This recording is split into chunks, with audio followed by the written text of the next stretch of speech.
نبی کریم صلی اللہ علیہ وسلم نے فرمایا، تم میں سے کوئی شخص ایماندار نہ ہوگا جب تک اس کے والد اور اس کی اولاد اور تمام لوگوں سے زیادہ اس کے دل میں میری محبت نہ ہو جائے۔ حضرت عائشہ رضی اللہ عنہا فرماتی ہیں، میں نے رسول اللہ سے اس لڑکی کے بارے میں پوچھا جس کے گھر والے اس کا نکاح کرنے کا ارادہ کرے، کیا اس سے اس کی مرضی معلوم کی جائے گی یا نہیں؟ تو رسول اللہ نے ان سے فرمایا، ہاں، اس کی مرضی معلوم کی جائے گی۔ حضرت عائشہ رضی اللہ عنہا نے کہا، میں نے اب سے عرض کی، وہ تو یقیناً حیا محسوس کرے گی، تو رسول اللہ نے فرمایا، جب وہ خاموش رہی تو یہی اس کی اجازت ہوگی۔ نبی کریم صلی اللہ علیہ وسلم نے فرمایا، اللہ تعالیٰ اپنے اس بندے سے محبت رکھتا ہے جو متقی ہو، غنی ہو، گمنام گوشہ نشیں ہو۔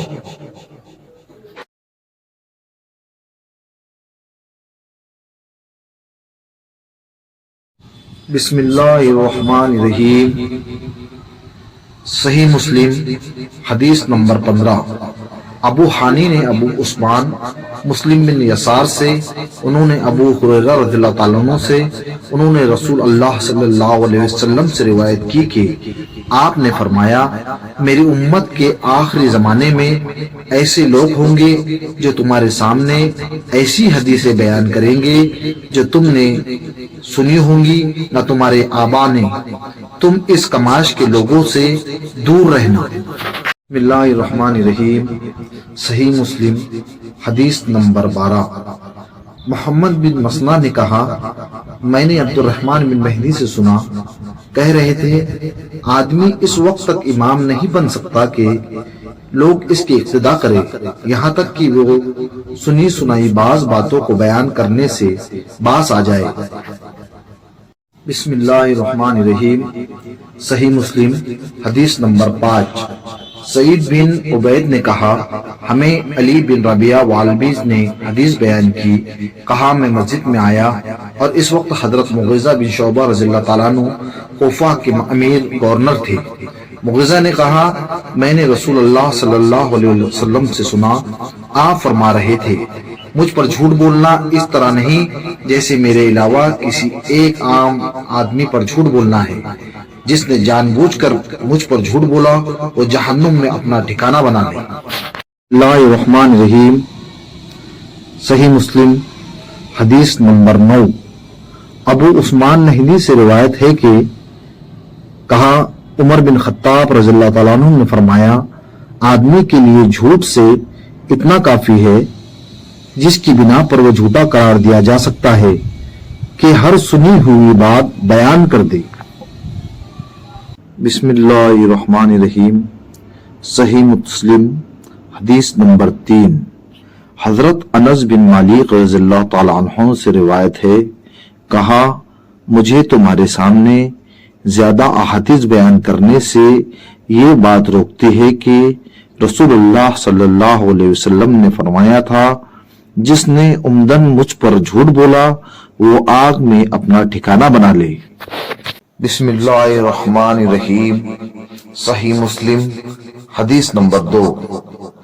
ابو بکر ابن شیبہ نیز محمد بن مسنہ اور ابن بشار نے کہا، ہم سے محمد بن جعفر نے شعبہ سے حدیث بیان کی، انہوں نے منصور سے، انہوں نے ربیع بن حراش سے روایت کی کہ انہوں نے حضرت علی رضی اللہ تعالیٰ عنہ سے سنا، جب وہ خطبہ دے رہے تھے، کہا، رسول اللہ صلی اللہ علیہ وسلم نے فرمایا، مجھ پر جھوٹ نہ بولو، بلا شبہ جس نے مجھ پر جھوٹ بولا وہ جہنم میں داخل ہوگا۔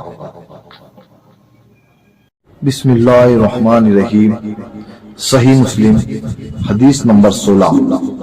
شراحیل بن یزید کہتے ہیں، مجھے مسلم بن یسار نے بتایا کہ انہوں نے ابو ہریرہ رضی اللہ تعالیٰ عنہ کو یہ کہتے ہوئے سنا کہ رسول اللہ نے فرمایا، آخری زمانے میں ایسے دجال، فریبکار، قذاب ہوں گے جو تمہارے پاس ایسی احادیث لائیں گے جو تم نے سنی ہوں گی نہ تمہارے آبا نے۔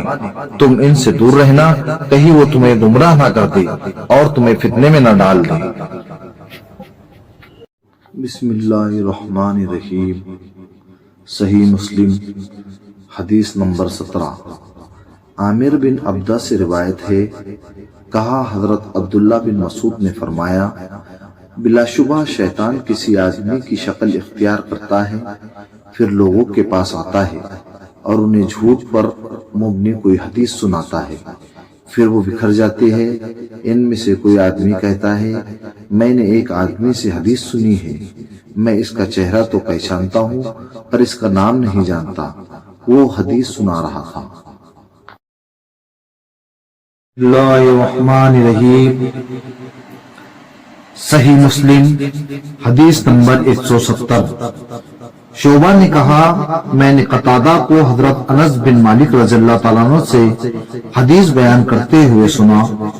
انہوں نے نبی کریم صلی اللہ علیہ وسلم سے روایت کی کہ آپ صلی اللہ علیہ وسلم نے فرمایا، تم میں سے کوئی شخص مومن نہیں ہو سکتا یہاں تک کہ وہ اپنے بھائی کے لیے، یا فرمایا اپنے پڑوسی کے لیے بھی وہی پسند کرے جو وہ اپنے لیے پسند کرتا ہے۔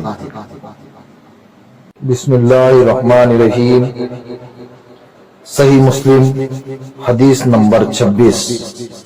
ایک سند میں ایوب اور حشام اور دو سندوں میں حشام سے روایت ہے، انہوں نے محمد بن سیرین سے روایت کی، کہا یہ علم دین ہے، اس لیے اچھی طرح دیکھ لو کہ تم کن لوگوں سے اپنا دین اخذ کرتے ہو۔ بسم اللہ الرحمن الرحیم۔ صحیح مسلم حدیث نمبر 152۔ سلیمان بن بلال نے عبداللہ بن دینار سے، انہوں نے ابو صالح سے اور انہوں نے حضرت ابو ہریرہ رضی اللہ تعالیٰ عنہ سے روایت کی کہ نبی اکرم صلی اللہ علیہ وسلم نے فرمایا، ایمان کی 70 سے زیادہ شاخیں ہیں اور حیا بھی ایمان کی ایک شاخ ہے۔ بسم اللہ الرحمن الرحیم۔ صحیح مسلم حدیث نمبر 136۔ اسماعیل بن ابراہیم بن علیہ نے خالد حذا سے روایت کی، انہوں نے کہا، مجھے ولید بن مسلم نے حمران سے، انہوں نے حضرت عثمان رضی اللہ تعالیٰ عنہ سے روایت کی، کہا رسول اللہ صلی اللہ علیہ وسلم نے فرمایا، جو شخص مر گیا اور وہ یقین کے ساتھ جانتا تھا کہ اللہ تعالیٰ کے سوا کوئی عبادت کے لائق نہیں، وہ جنت میں داخل ہوگا۔ بسم اللہ الرحمن الرحیم۔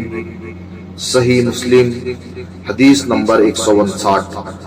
عبداللہ بن نمیر، جریر اور ابو اسامہ نے حشام بن عروہ سے حدیث سنائی، انہوں نے اپنے والد عروہ سے اور انہوں نے حضرت سفیان بن عبداللہ ثقفی رضی اللہ تعالیٰ عنہ سے روایت کی، انہوں نے کہا کہ میں نے رسول اللہ صلی اللہ علیہ وسلم سے عرض کی، اے اللہ کے رسول، مجھے اسلام کے بارے میں ایسی پکی بات بتائیے کہ آپ کے بعد مجھے کسی سے اس کے بارے میں سوال کرنے کی ضرورت نہ رہے۔